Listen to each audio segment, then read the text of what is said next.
Boy, it has been a while since I made a video, but I've been busy doing projects like this. Instead of getting out, taking pictures, or seeing things, I've been just seeing my bench here in my shed. So let me show you, I'll just show you a few steps, and maybe next week I'll show you a couple more. So first thing I do is go around the outside with my little beveler here. So I just put it in that groove and press down pretty hard all the way to the corner and back to the beginning. This is really a time-consuming hobby, but very enjoyable. And you spend a lot less money on gas. And then see how that's kind of bent down there now? That's beveling.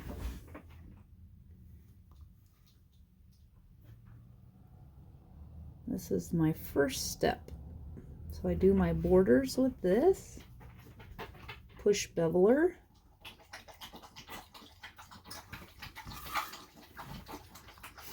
And this that I'm tooling today is going to be a wallet front.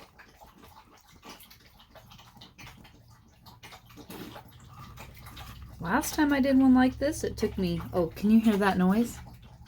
That's Memphis. She was thirsty. Boy, I guess she was thirsty.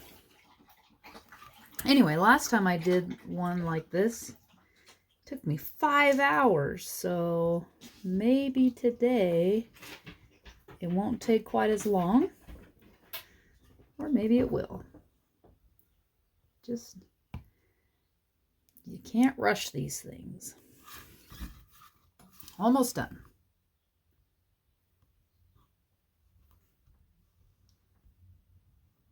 I did go to the mountains last weekend. I think last weekend. Oh, it was nice, but I didn't bother filming a video. I just stayed in the moment.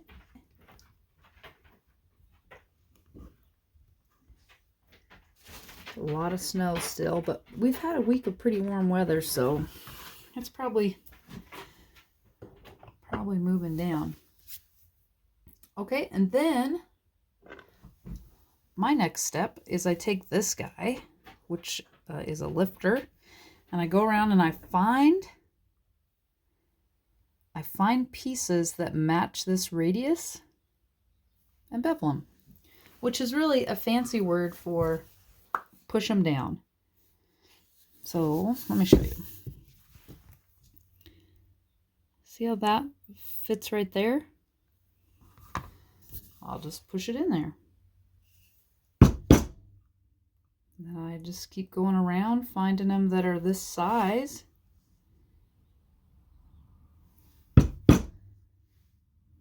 Don't try to make it fit where it doesn't fit, I guess.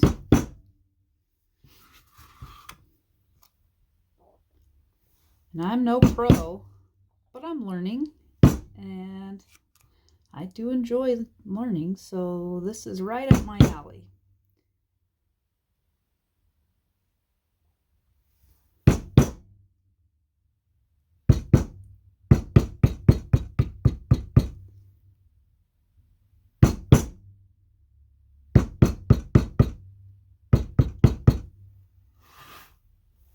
Oh, and this little guy I made to hold things down. And it turns out to be a pretty handy addition. And then we'll look on this flower and see. Ooh, there's a lot on this flower. This is going to be good. Nope. And then later, because I used this tool, it will provide more depth when I'm done. I'll go back and reuse this tool. And then you can really see more of a 3D effect on the leather.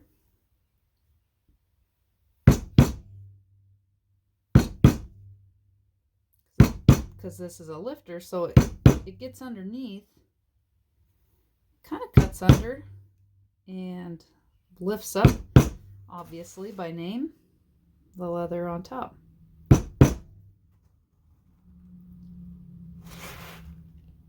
And I'll hit this middle flower.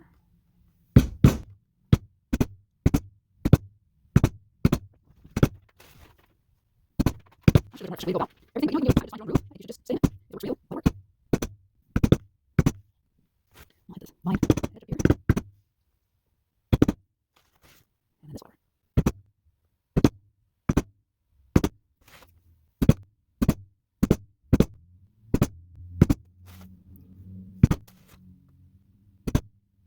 And then we'll do this. Let's see where we can.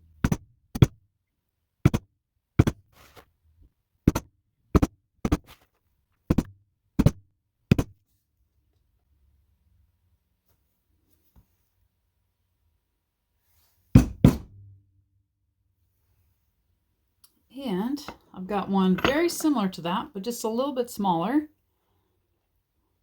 It usually works in the rest of those curves of the flowers and leaves. One little one right there. Don't want to forget that guy. Let's see.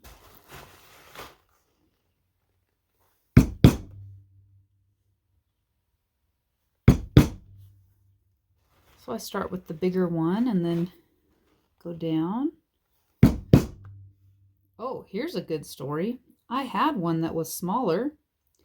Yes, had. So I was working last week and it was a Chinese made one. Look at that. Where's the other end? It just busted right off. Trash.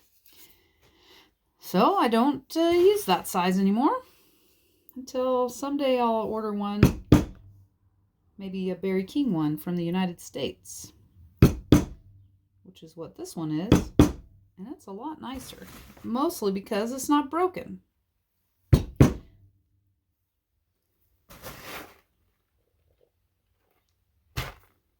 Let's see. Oop, there's one.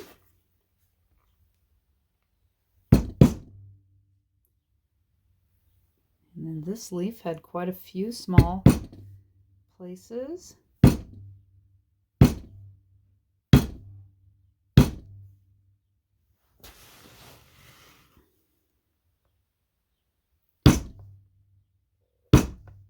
And there's one more step in this first process. It's a little slower going. So then I have this, and this is the only size I have. It's called a crowner. So now, instead of going on the inside of curves, you go on the outside of curves. And wherever this guy fits, I use it. Let me show you. So right there, it fit on the outside. And a little bit it didn't, but I can massage that out later. But if it fits on any of these, then I go ahead and use it. And it saves a ton of time, turns out, when you're doing your other beveling, which I'll show you next video, the other beveling part. But it saves so much time. Like, I didn't think it would really be worth it. It is. If you're going to do a lot of flowers or leaves, highly recommend this little crowner. And they come in different sizes. I'm not an expert at what size a person needs. I just took a guess and it worked out for me. But anyway, anywhere that it fits along the outside of these petals.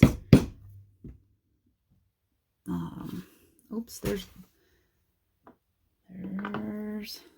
one I forgot. Where'd it go? Right there.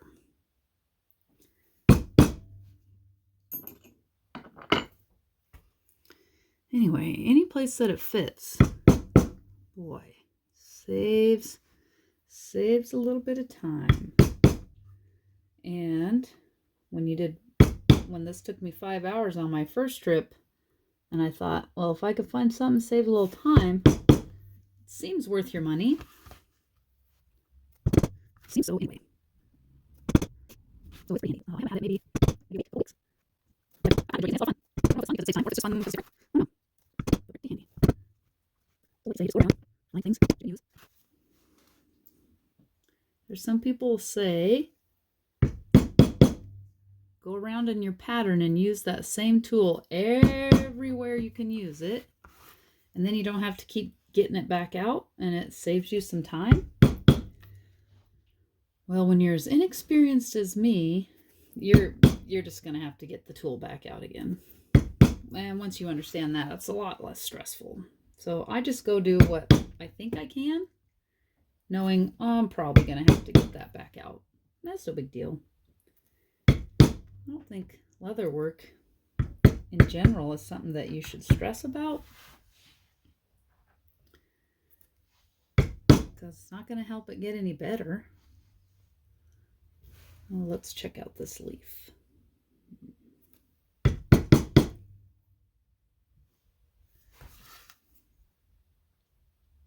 I'm assuming with more experience, you know quicker where you'll be able to use tools like that.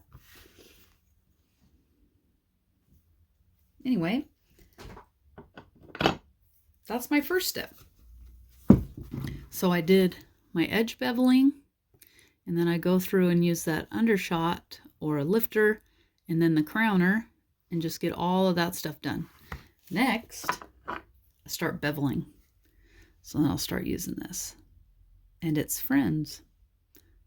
I'll show you next time.